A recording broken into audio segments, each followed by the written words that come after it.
Let me start with something very honest. You fall, you will feel broken, you will feel hurt. But here's what they don't teach you in school. That's exactly where rebuilding begins. Everyone talks about rising, winning, and becoming successful, but not enough people talk about what lies in between the silent phases and the lonely chapters. The moments when everything falls apart and you're left asking yourself, now what? Now, what do I do? Now, where do I go? Which direction? What am I supposed to do? Me, as someone who's worked close to 30 years, like close to 3 decades, I can tell you this. I've had to rebuild myself more times than I can even count. I've worn many hats as an employee, as a consultant, as an advisor, as a leader. But beneath all those titles, one truth that has followed me throughout my life, through every chapter of my life, the ability to rebuild myself has been my greatest strength. Hello, everyone. Welcome back to my channel, You with Sonia on Thinking Thursdays. Grab your cups of coffee and let's get started with today's episode, as it's going to be very interesting. So hit the subscribe button before we start with the episode. If you've still not subscribed to my channel, my journey of rebuilding again and again. There were seasons when I felt like I had all figured out. I had figured out everything in my life. And then life surprised me. It humbled me. When I started out in my career working as a professional, I had fire in my belly and I had big dreams. But reality, it hit me very hard, because there were days when I gave my best shot only to see that a client is walking away from me. Then there were months I chased a deal, built the perfect proposal for my client and still lost the sale. And then I remember that feeling of rejection, the self-doubt, and something like, what did I miss? But every time that happened, I actually didn't quit. I paused, I reflected, and I rebuilt myself. I learned to look at failure not just as a personal attack, but as a feedback. Then there were times when I was punished for no fault of mine. Office politics, there were miscommunication, there were misunderstandings. There was nothing more painful than being unseen or wrongly blamed. But then I realized that even if others could not see the truth, I needed to live it anyway. That's when I rebuilt something which is very deeper. My resilience, my skill to bounce back after every setback or any failure, my values, and most importantly, my peace of mind. When you start working, don't think that, you will one job that you've got and you're going to live it through till the end and you'll retire in that job. Unless it's a government job, you're in armed forces. Like my father was in the armed forces. He was in the Indian Air Force and he retired from Indian Air Force, right? He didn't retire from any other company. But in private companies, when you start working, so there will be cases when you jump jobs. There will be times when you are, asked to leave or you resign for whatever reasons, right? So there were seasons in my life too when I lost my job or I moved on or I was not comfortable in that role or I was not comfortable in that work environment. So there were seasons when I lost the job, or there were seasons when I chose to walk away from some roles. But let me tell you, both cases, it's very terrifying, but in very different ways. Because suddenly your identity feels shaken. Your routine goes for a toss. Your future is very unclear. But you know what? Each time I reminded myself, I'm more than just a job title. I'm more than just this one role. And from that place, I started rebuilding myself again with a new path, with a new skill set, with a new purpose in mind. Because with every setback, you have two choices. One, to stay down or to stand up again and become more wiser. And I chose to rebuild myself every single time. So to all the young professionals out there, listen very closely. You will face rejections, you will feel betrayed, you will face failures, and you'll feel burnout. But the question is not that will life hit me? But the question is, what will I do when it does? Here's what I've learned, and I'm sure it might help you in some way. See, rebuilding is not just a one-time thing. It's a life skill. As long as we are alive, we are breathing, there will be stages, there will be phases that will come in our life that we will either crash and crack and just be feeling very low, or we'll take that as an opportunity and rebuild ourselves and grow further in our life. So we don't rebuild ourselves just after one major fall, but we rebuild in small ways every day. Like every time we choose to stay calm in the chaos, every time we reinvent ourselves after every rejection, and every time we recommit to showing up. What you need to remember is you'll be broken, but you don't have to stay there. Pain is real, confusion is real, but so is healing. So it's okay to grieve, but don't let your grief become your permanent address. I think, like what I do, I ask myself a lot of things. So here what you can do is you can ask yourself, what lesson is hidden in this loss? What version of me needs to emerge now? So, for example, when I lost my first deal where I had worked months and months on it, I sat with disappointment, of course, but then I rewrote my approach, I tweaked my strategy, and I doubled my impact for the next pitch, for the next client. The second thing, what you need to remember is rebuilding is active, not passive. Today you have to rebuild yourself. In the present tense, you have to rebuild yourself. And it's not like what you've rebuilt today will continue in the times to come as well. You don't wait for motivation, you create it.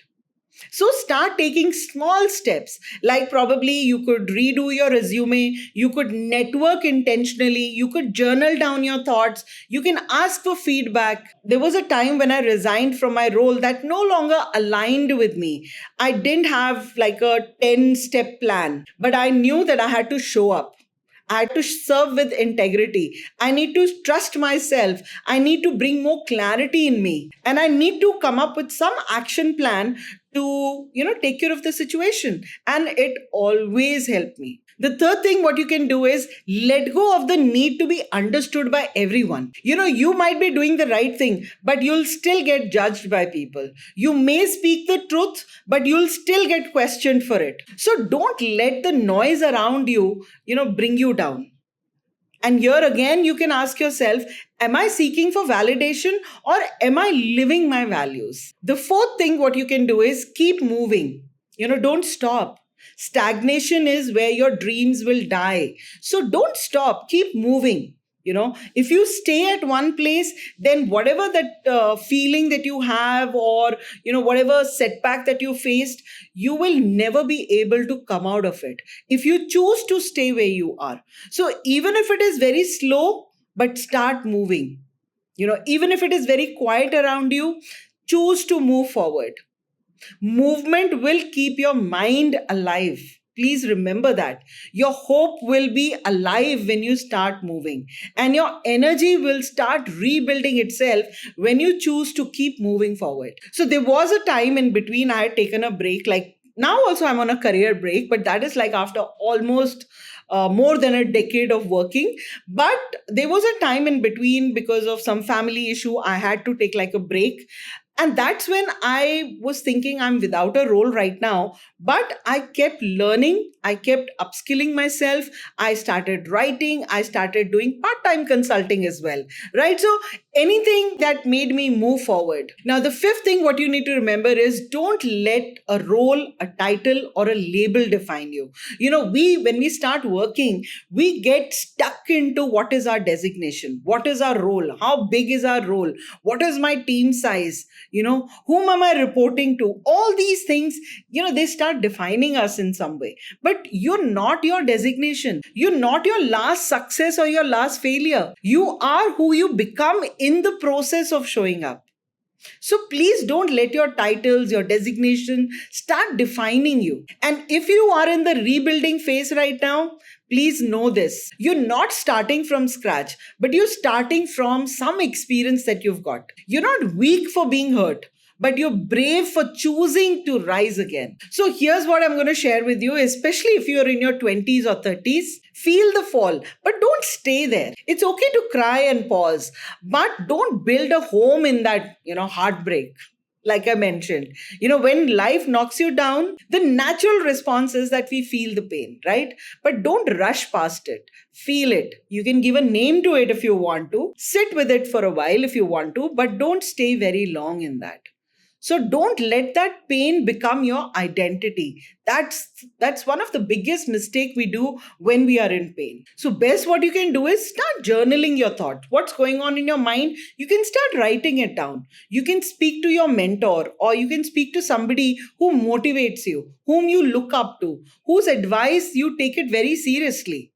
But don't isolate yourself. And like I mentioned, rebuilding is not a leap, but it's a habit that you have to develop over time, slowly, gradually. When you're rebuilding yourself, everything can be overwhelming. How do we do it? What are we supposed to do it? Will it work? Will it not work? Instead of fixing your life, all I can say is start fixing your next hour. When we are in that zone, we feel like, what is this whole year is going to look like? What is this month going to look like? What will next 6 months look like, or next 10 years look like? If I'm in this state, I don't know how I will go through my whole life. You don't have to fix your life at that moment. You only have to fix that, what is my next 1 hour looking like?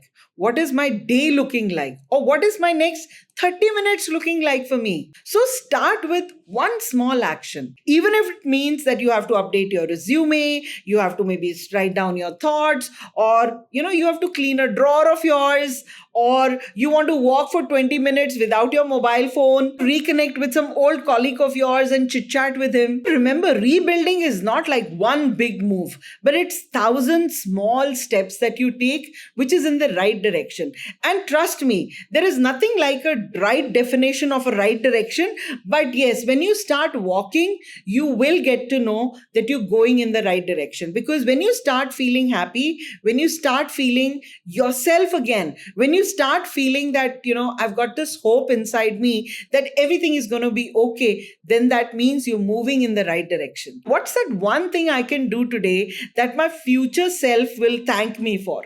What my tomorrow's version will thank me for today. I rebuilt my confidence after maybe a job loss, after a client loss, after whatever loss that I've faced, by simply making a list of what was I good in. That list became my fuel for my next opportunity. It happens. Try it. We look at Instagram reels, we look at reels on Facebook, or we look at YouTube reels, and we look at somebody else's path, and we start defining our progress. We compare our progress with their progress, and we look at, their life is so hunka-dory, they're doing so very well, they're progressing so very well. Why am I not doing that?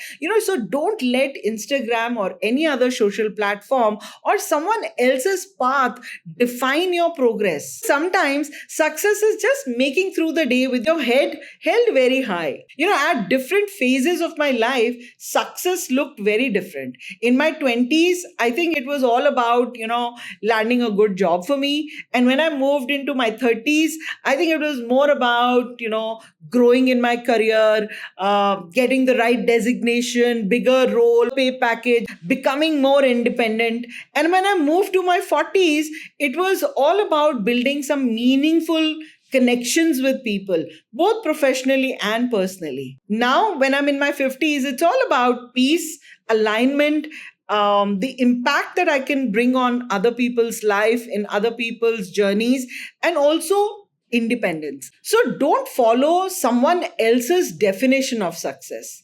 Create that definition for yourself. Unfollow all the accounts that make you feel that, I want to be like them. Or if you get motivated by them, good. But if you start comparing yourself with them and you start feeling a little low about it, then please unfollow those accounts, unsubscribe them. Because only when you start unfollowing them, you will create space to hear your own voice. Who you follow, who you talk to, or who you listen to daily matters more than you even know. At every low point, I took stock of my surrounding, what was around me, including the environment, environment, including the people that were around me.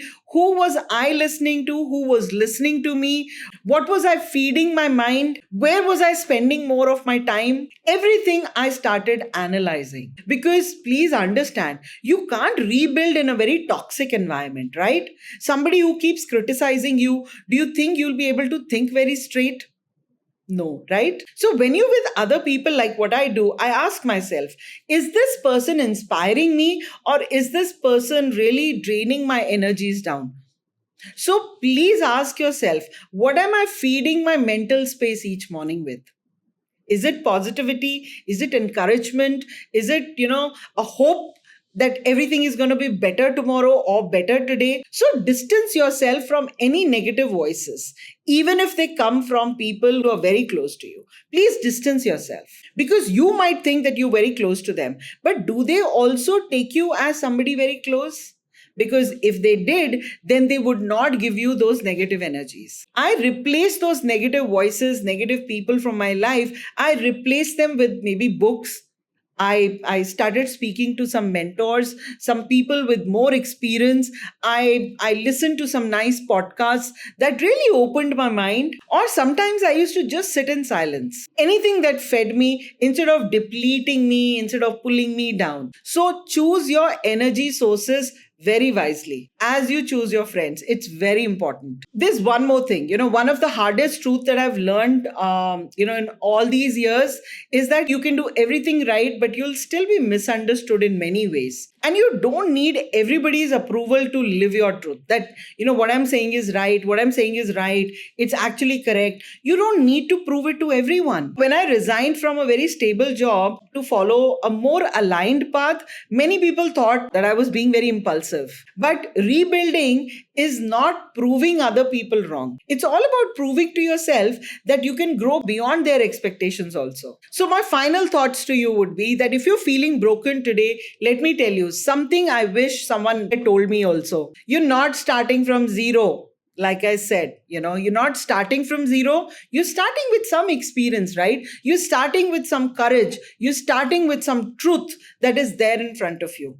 So I've fallen, I've failed many times, I've been misunderstood many times, but I've also risen. I've become even more smarter. I've become even more focused. And so will you. So few words before I end my episode. You don't rebuild once. You rebuild every time life demands a stronger version of you. I've done it in my 20s, again in my 30s, several times in my 40s, and still today I'm doing the same thing. And if there's one message that I want to leave you with, it's this. You're allowed to break, but you're meant to rebuild also. And you will rise again and again, because that's who you are, right? Hope you liked this episode and found some value in this. Do share it with your friends and colleagues, and leave a comment below on what is that one thing you did to rebuild yourself. Don't forget to subscribe to my channel, and I'm going to see you in my next video. Have a great day, everyone. Bye-bye.